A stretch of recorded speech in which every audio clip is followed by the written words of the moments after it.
Well, Merry Christmas, cheers, and how you do, buckaroos? How the heck are you? I am Tom the Beer Whisperer, and I've got a special one here. It's the Ballantine Burton Ale that a friend brought me a couple months ago, and I saved it. Well, I was originally going to have it on Thanksgiving, but then I forgot, so now I'm going to save it for Christmas. So, this is Christmas Day as I do this video. This is the 2015 vintage of this particular classic.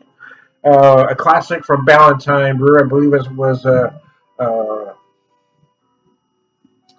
Ballantine and Sons, Cold Spring, Minnesota. I believe Pabst owns it all now, but I'm glad that they brought these back to life. I want to read just a little bit from their website.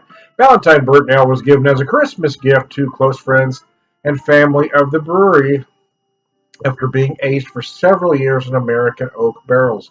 Master brewer Gregory Dews, I'm not sure if I'm pronouncing that right, has created the original recipe and cellared a limited number of cases to further develop its complex character. The maturation process transforms the taste of sweet malt into nuances of sherry, stone fruit, and raisin.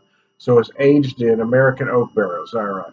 A sherry, stone fruit, and raisin with oak mellowing to a sweet, toasted, vanilla-like flavor. So sherry, stone fruit, raisin, mellow oak, toasted vanilla. Okay.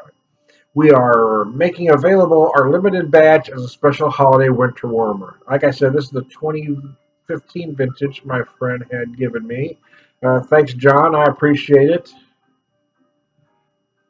Um, I know someone's going to correct me. It's not a beer glass, I know. I have several small Belgian tasters I was going to use because I want to do another video. I didn't want to pour it all into one glass, but apparently I didn't get them over. I was sure I had a couple of them here and I couldn't find them. Got to get all my stuff out of storage one of these days, but anyway, I wanted to use a special glass, so I used these little glasses with our family crest on them. Glasses are, I don't know, probably about 40 years old. They're at least 30 anyway. And those are a little stuffy, so I'm going to do my best here. And Merry Christmas again to y'all.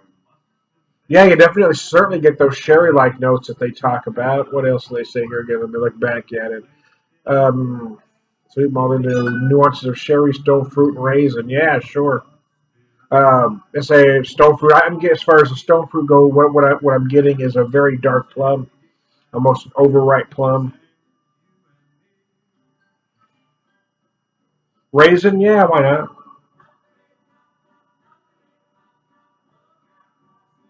Oh my god, that's that's freaking brilliant! Wow, wow, that's amazing right there. That is. 11.3%, 75 IBUs. They don't call this an IPA on the bottle that I can see anywhere, but it certainly has IPA stats, double IPA stats, 11.375. Wow, it's just gorgeous. I don't know if it technically be a barley wine. It doesn't matter. What's in the name, right? It's just brilliant, though. So I do get these big, rich, sherry-like notes that they talk about.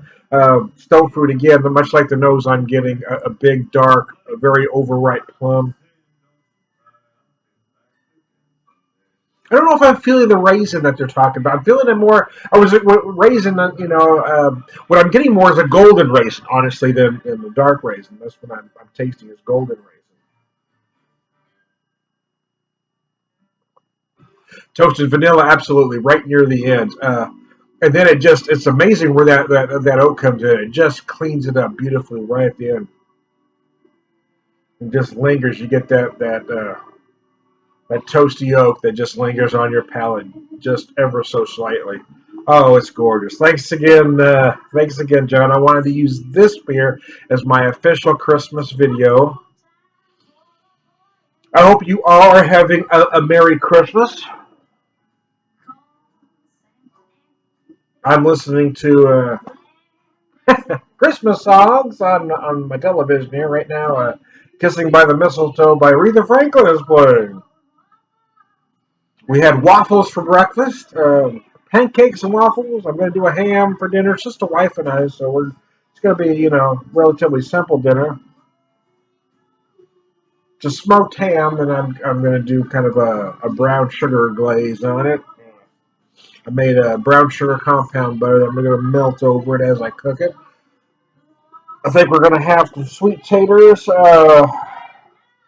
some spaghetti squash, and Caesar salad. We're going to, like I said, it's going to be rather simple. It's just a wife and I. Of course, I was going to start it here shortly, but I may be out of commission after this. Gonna have to wait a minute. I've got a couple I'm gonna have for later. See, there's another one he brought me. Boy, and I don't remember the brand on it now, but I remember it had a cranberry. So again, that's another one I was going to have on Thanksgiving. Then our Thanksgiving got kind of let's say hectic. we had Thanksgiving, got our dollars, which was wonderful. Then I came home and I was going to drink when I got home, but I was so tired. Anyways, so I think I'm going to have that. I don't know if I have it with dinner, probably right after dinner. And I'll do a video with that cranberry. But I want to do one with this Ballantine Burton Ale. Thanks again, John. This is absolutely wonderful, man. For those of you that correct me about the glass, bite me. But it is Christmas. Cut me a little slack. I'll cut you a little slack. We should all love everybody. Anyways, I am Tom the Beer Whisperer. Again, wishing you all a Merry Christmas.